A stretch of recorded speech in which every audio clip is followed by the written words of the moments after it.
네, 여러분 한 주간 모두 안녕하셨습니까? 우리는 굉장히 지금 격동의 시간을 살아가고 있는 것 같습니다. 아마 나중에 두고두고 역사책에 나올 만한 역사적인 시간을 우리는 함께 살아가고 있습니다.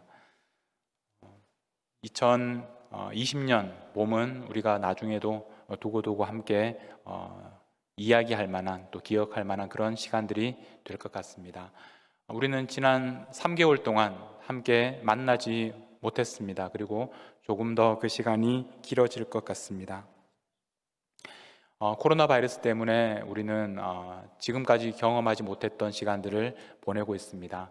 전 세계적으로 40만 명의 사망자가 이제 발표되었습니다. 미국에서만 11만 명이 목숨을 잃었습니다. 그런데 그 와중에 이 조지 플로이드의 죽음으로 인해서 또 많은 혼란이 있고, 지금도 온 세상에서 시위가 계속되고 있습니다. 또 그 시위 가운데 어떤 일부가 또 폭동과 또 약탈을 하는 바람에 미네소타에서도 수백 개 가게가 약탈을 당하고 불에 타는 피해를 입었습니다. 이런 변화와 또 격동의 시간을 보내면서 우리들의 마음은 그렇게 편하지 않습니다.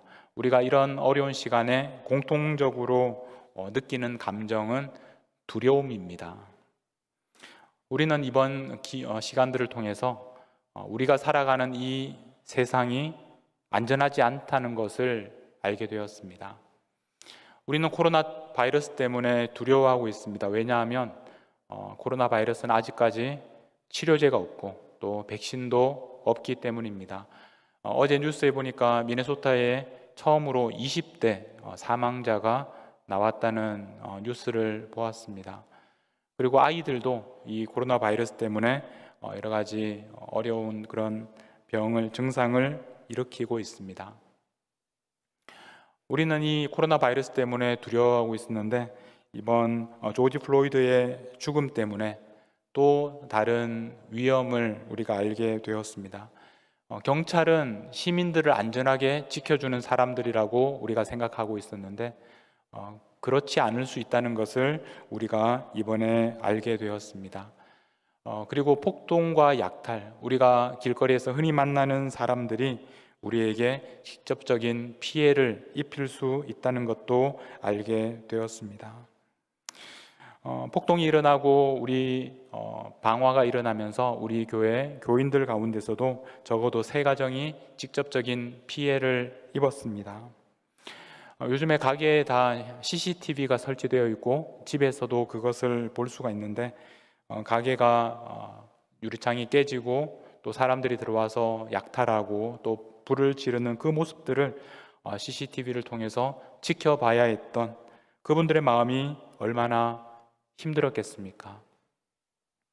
우리 모두는 이 시내 통행 금지가 선포되고 또 함부로 또 밖에 나가지 못하는 그런 시간들도 지냈습니다. 마치 28년 전에 LA 폭동, LA에서 일어났던 그 시간들을 떠올리며 많은 분들이 두려워했습니다. 그런데 우리는 이번에 이런 일 때문에 두려워했지만 이 아프리카계 미국인들, 흑인들은 그런 두려움과 공포를 어쩌면 평생에 걸쳐서 느끼면서 살아왔을지 모릅니다. 경찰을 만났을 때 반갑고 그 사람들이 우리를 도와줄 것이라고 생각하는 것이 아니라 어떻게 하면 그들이 화내지 않도록, 심지어 그 목숨을 잃을 수도 있는 그런 상황 가운데, 두려움 가운데 그들이 살아왔을 것입니다. 그런 상황에서 또 아이를 길러야 하는 이런 안전하지 않은 세상에서 사는 그들의 마음을 우리가 어떻게 이해할 수 있겠습니까? 여러분, 우리는 안전하지 않은 세상에서 살아가고 있습니다. 그러나 여러분, 우리가 그 안전하지 않은 세상에서 안전하게 살아갈 수 있습니다. 오늘 우리는 하나님의 말씀을 통해서 어떻게 하면 이 안전하지 않은 세상 속에서 안전하게 살 수 있는지 하나님의 말씀을 함께 듣겠습니다. 여러분들은 다 다윗이라는 사람을 알 것입니다. 우리가 참 좋아하는 인물입니다. 시편에서 여호와는 나의 목자시니 내가 부족함이 없으리로다 이렇게 노래했던 분입니다. 아무도 감당하지 못했던 골리앗을 만났을 때 기적적으로 물맷돌 하나를 던져서 승리했던 그런 사람이었습니다. 한 나라의 왕이 되었고 형통한 삶을 살았던 다윗이, 그 다윗에게도 어려운 시간들이 있었습니다. 다윗에게도 두려운 순간이 있었습니다. 다윗에게 가장 아찔한 순간이 있었다면 언제였을까?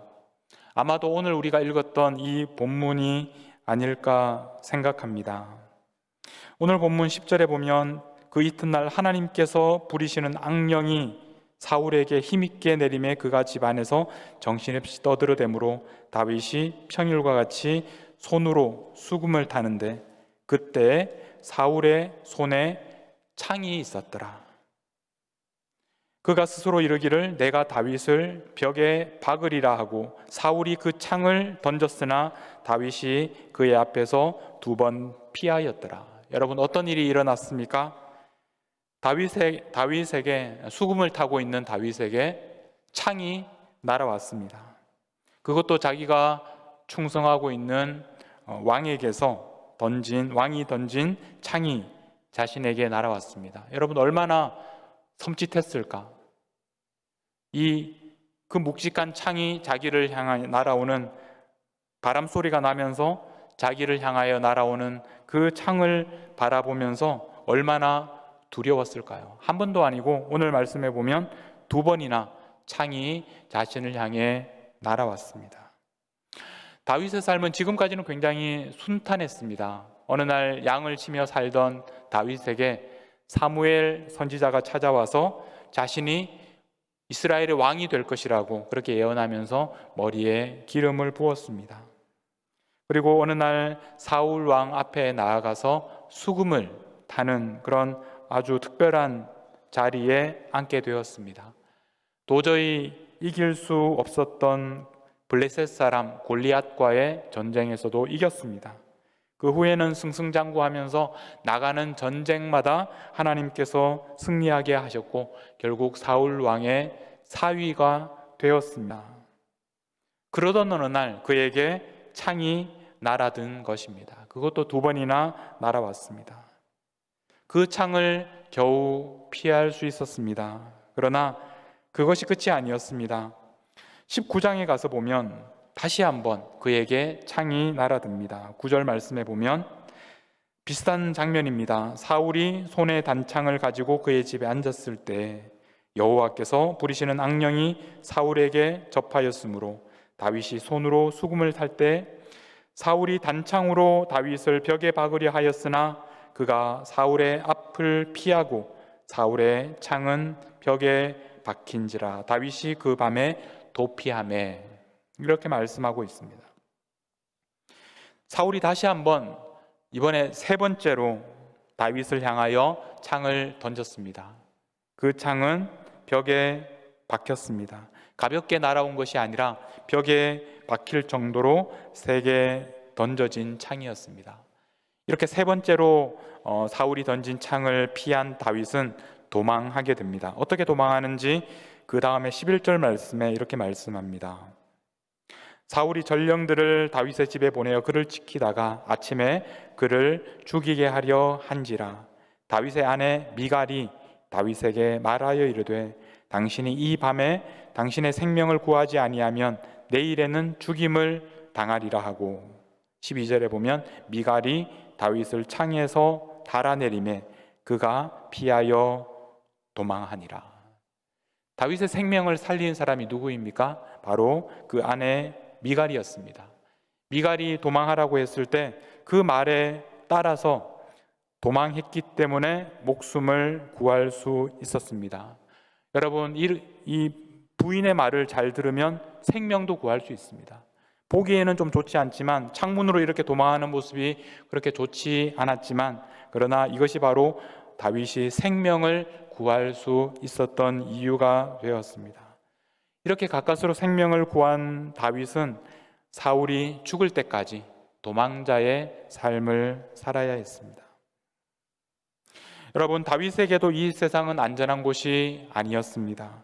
다윗이 안전하지 않은 이 세상에서 어떻게 생명을 구할 수 있었을까요? 자기를 향해 날아오는 그 3번이나 창이 날아드는 것을 어떻게 피할 수 있었을까요? 여러분들에게 다윗이 생명을 구할 수 있었던 3가지 이유를 말씀을 드리겠습니다. 오늘 본문으로 들어가서 10절 말씀에 보면 이렇게 시작합니다. 그 이튿날 하나님께서 부리시는 악령이 사울에게 힘있게 내리매.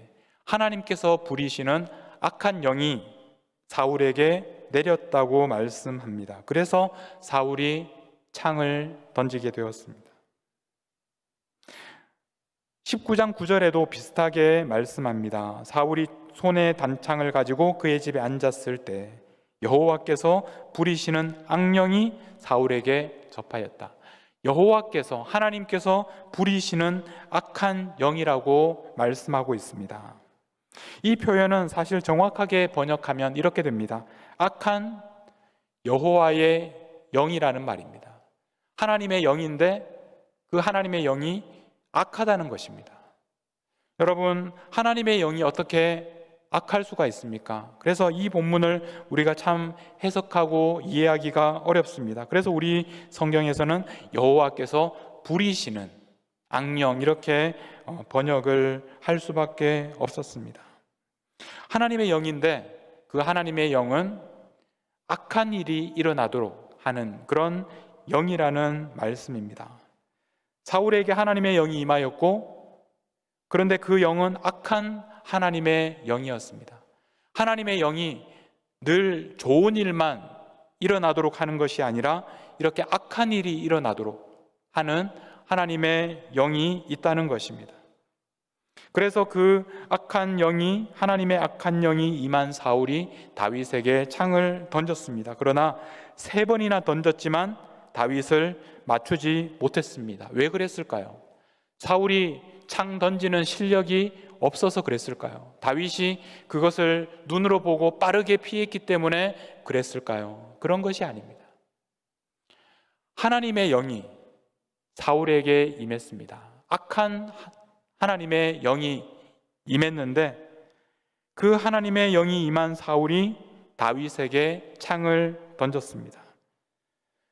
다윗이 창에 맞지 않았던, 다윗이 그 창을 피할 수 있었던 이유는 바로 그 창을 던진 분이 하나님의 영이었기 때문에 그렇습니다. 하나님이 그 창을 던지신 것입니다. 그래서 하나님이 던진 창이었기 때문에 다윗은 그 창을 맞고 싶어도 맞을 수가 없었습니다. 다윗이 안전할 수 있었던 첫 번째 이유는 바로 다윗에게 창을 던지신 분이 하나님이셨기 때문에 그렇습니다. 다윗은 지금 자신에게 창이 날아오는 아주 위급한 그런 심각한 순간을 맞이하고 있었습니다. 그러나 다윗이 경험하고 있는 이 위기는 하나님께서 주관하고 계셨습니다. 다윗에게 날아오는 이 모든 3번의 이 창은 하나님께서 던지시는 창이었습니다. 18장 12절 말씀에 보면 여호와께서 사울을 떠나 다윗과 함께 계심으로 사울이 그를 두려워하니라. 하나님께서는 다윗과 함께 하시고 계셨습니다. 그러므로 다윗은 결코 창에 맞을 수가 없었습니다. 이것이 바로 다윗이 안전할 수 있었던 첫 번째 이유였습니다. 두 번째 이유는 오늘 말씀에서 우리가 한 가지 주목해야 하는 것은 사울은 그 손에 창을 가지고 있었습니다. 그러면 다윗은 그 손에 무엇이 있었습니까? 다윗은 그 손에 수금을 가지고 있었습니다. 하나님을 노래하는 악기를 그의 손에 가지고 있었습니다. 한 사람은 창을 들고 한 사람은 수금을 들고 마주하고 있었습니다. 누가 이기겠습니까? 누가 이기는 것이 당연합니까? 당연히 창을 가지고 있는 사람이 이기는 것이 당연하다고 우리는 생각합니다. 그러나 놀랍게도 이 싸움을 결국 이긴 것은 바로 다윗이었습니다. 여러분, 싸움은 창으로 이길 수 있는 싸움이 아닙니다. 그러므로 상대가 창을 던진다고 해서 그 사람에게 나도 창을 던지는 방법으로 이기는 그런 종류의 싸움이 아닙니다.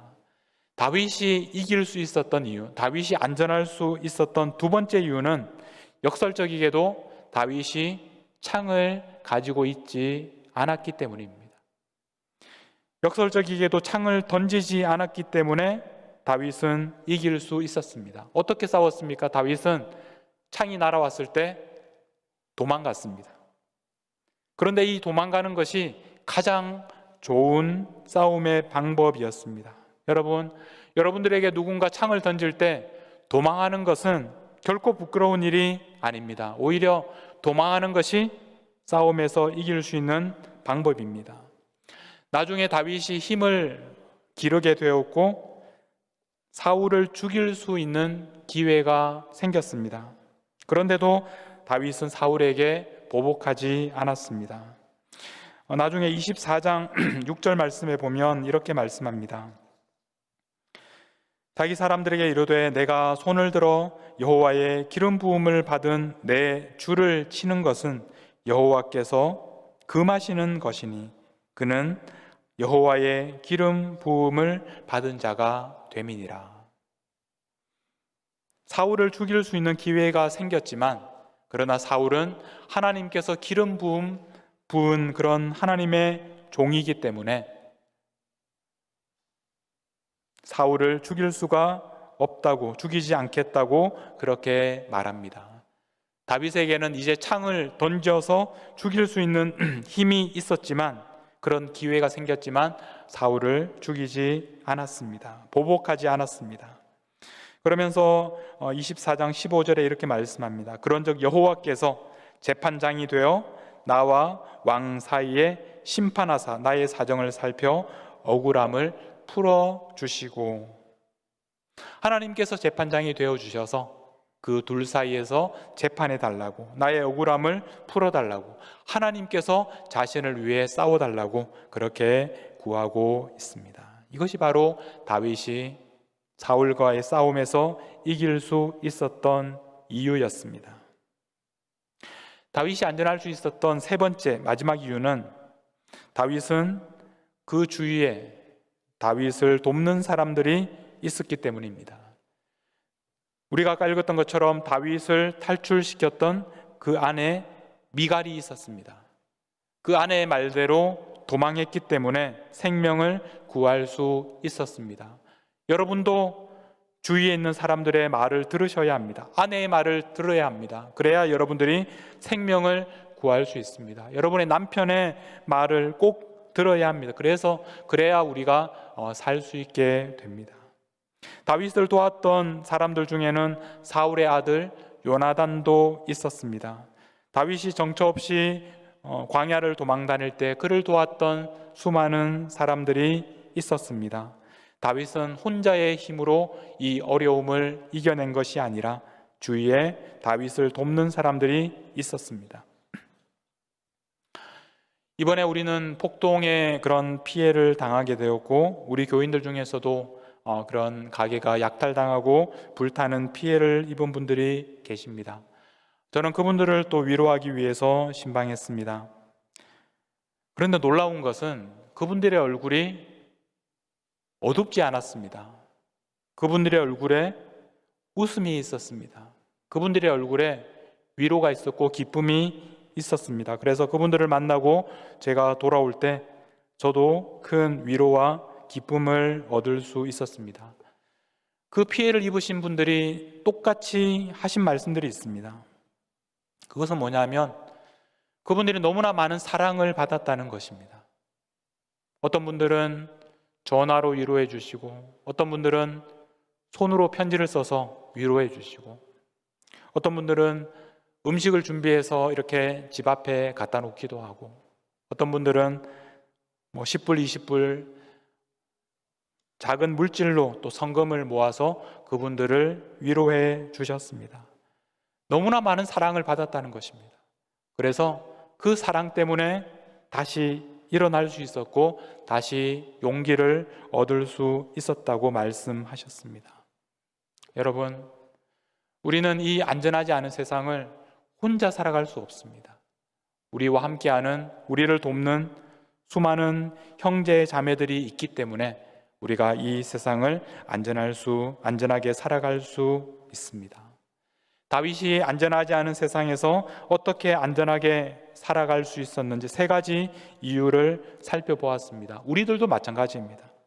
우리들도 이 세 가지 이유 때문에 이 세상에서 안전하게 살아가고 갈 수 있습니다. 이 세상은 우리에게도 안전하지 않습니다. 여러분, 우리를 향해 얼마나 많은 창이 날아오고 있는지, 우리가 지금까지 아찔했던 순간들이 얼마나 많았는지, 그리고 지금도 얼마나 많은 창이 우리를 향하여 날아오고 있는지 떠올려 보십시오. 여러분, 우리가 이 어려운 시간에 기억해야 할 것은 이 창을 던지는 분이 바로 하나님이시다라는 것을 기억해야 합니다. 비록 우리가 보고 있는 것은 우리를 미워하는 사람들이 있고, 우리를 향하여 나쁜 말을 하는 사람들이 있고, 여러 가지 경제적인 위기가 있고, 또 우리 자녀들에게 어려움이 생기고, 우리 건강에 어려움이 생겨서 우리에게 수많은 창이 날아오는 것 같지만, 그러나 우리가 믿음의 눈으로 그 모든 창을 바라보면 그 모든 창을 던지는 분이 바로 하나님이시다라는 것을 알게 됩니다. 이 모든 상황을 하나님께서 주관하고 계시다는 것입니다. 하나님의 허락이 없이는 하나의 창도 우리를 향하여 날아올 수 없습니다. 이 창은 우리를 두렵게 하지만, 그러나 이 창은 우리를 맞출 수 없습니다. 우리를 죽일 수 없습니다. 오히려 이 창은 우리가 더 하나님을 의지하도록, 하나님을 믿도록 하는 그런 창입니다. 우리가 그 창에 맞고 싶어도 맞을 수가 없습니다. 왜냐하면 하나님께서 그 모든 상황을 주관하고 계시고 하나님께서 우리를 알고 계시기 때문입니다. 여러분, 그러므로 여러분들을 향하여 창이 날아올 때 두려워하지 마십시오. 겁내지 마십시오. 하나님께서 여러분들을 지켜주십니다. 하나님께서 여러분들과 함께 하시기 때문입니다. 두 번째로, 우리를 향하여 창을 던지는 사람들을 향하여 여러분 똑같이 창을 던지지 마십시오. 여러분들을 향하여 창을 던지는 사람들을 향하여 똑같이 창을 던지는 방법으로 그들을 이길 수 없습니다. 창으로 싸우는 것이 아닙니다. 우리의 손에는 창이 아니라 수금이 있어야 합니다. 하나님께서 판단하실 것입니다. 하나님께서 싸우실 것입니다. 하나님께 맡겨 드려야 합니다. 우리는 그 자리를 피해야 하고 우리는 차라리 도망해야 합니다. 그러면 하나님께서 직접 싸우실 것입니다. 여러분, 여러분들의 원수들, 여러분들에게 나쁘게 하는 사람들, 여러분들을 욕하는 사람들을 향하여 정면으로 싸우려고 하지 마십시오. 여러분의 손에 있는 창으로 싸우지 마시고 도망하시고 하나님께 맡기십시오. 하나님께서 우리에게 기름을 부어주셨고 우리를 하나님의 자녀로 삼아주셨습니다. 하나님께서 우리의 편이 되어 주실 것입니다. 우리가 안전할 수 있는 세 번째 방법, 우리의 곁에서 함께 싸우는 사람들을 기억하는 것입니다. 우리는 홀로 싸우는 것이 아닙니다. 우리의 곁에서 함께 싸우고 있는 그 사람들 때문에 우리가 승리할 수 있습니다. 우리가 힘들어할 때마다 우리 주위에는 항상 우리를 돕기 위하여 형제, 자매들이 우리를 돕기 위해 달려올 것입니다. 우리가 알지 못할 때에도 누군가 우리를 위하여 기도하고 있습니다. 누군가 우리를 응원하고 있습니다. 여러분, 두려워하지 마시고 여러분들을 돕는 그 도움의 손길을 받아들이고 함께 그런 어려운 시간들을 이겨낼 수 있기를 바랍니다. 우리 곁에 누군가가 우리를 위해서 돕고 있다라는 것은 우리의 특권이기도 하지만 동시에 우리의 책임이 되기도 합니다. 우리가 안전한 것도 중요하지만 우리 곁에 있는 사람들이 안전한 것도 우리의 안전만큼이나 중요하기 때문입니다. 우리가 안전하다고, 우리가 괜찮다고 모든 것이 끝나는 것이 아닙니다. 우리 곁에 있는 형제 자매들, 다른 사람들도 안전하게 살 수 있어야 우리도 안전하기 때문입니다. 우리가 다른 사람들도 안전하게 살 수 있을 때까지 그들과 함께 할 수 있어야 합니다. 여러분, 지금도 이 땅에는 기본적인 안전을 누리지 못하는 사람들이 얼마나 많은지 모릅니다. 우리는 이번 최근에 미네소타에서 일어난 사건 때문에 아프리카계 미국인들이 얼마나 두려움 가운데 살아가고 있는지 알게 되었습니다.